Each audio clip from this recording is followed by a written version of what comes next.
Hi there, Janice Wheeler from The Art of Management. Today's topic is, are you losing business? Now, in every aspect of a practice, there are ways to lose business. I'm not going to cover all of those today. I thought I would pick on the reception area first, and this is not making them wrong, but showing you how staffing can make a difference. If you have a front-end desk that is overloaded and has too many things happening and it's a very busy practice, you will start losing business rapidly. For one thing, they won't have time to spend with each patient, making sure that they get the exact right appointment time set up for the person to come back for their next appointment, just as an example. And then they end up having to follow up and reschedule because they didn't get that right appointment time. It could be that the person said, the patient said, I'm gonna go now, I'll call you with a time that I can come. And the receptionist forgets to write it down because she's got another patient standing there waiting, or the phone's ringing, and so on. I'm not saying to overload your front desk with too many staff either, but I'm just saying this can happen where you get a very busy receptionist and she cannot handle everything and starts losing little pieces.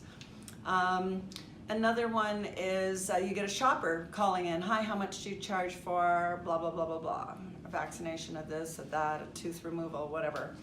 And the thing is that person at the front desk has two people sitting in front of her and the phone is ringing and with another line, and so she just will tend to do a quote or whatever and get the person off the phone, as opposed to taking 5 minutes to make a friend out of that person and turn them into a brand new patient for filling up your practice with people that you want to treat. So that can be a bad thing also. Sometimes she doesn't have time to do the right scheduling for a patient, so she ends up jamming the back end with improperly scheduled patients or clients, and so what happens is you get grumpy back staff who then don't treat the client well or the patient well, and that's not good. Also, sometimes the patient comes out from seeing the doc and thinks and has questions about the service that was presented to them as the next thing they should be doing, and she doesn't have time to handle and reinforce what was just presented to the patient. And so the patient makes an appointment but goes out and then phones in and says, you know what, I'm not going to go ahead with that at this time, or just cancel the appointment.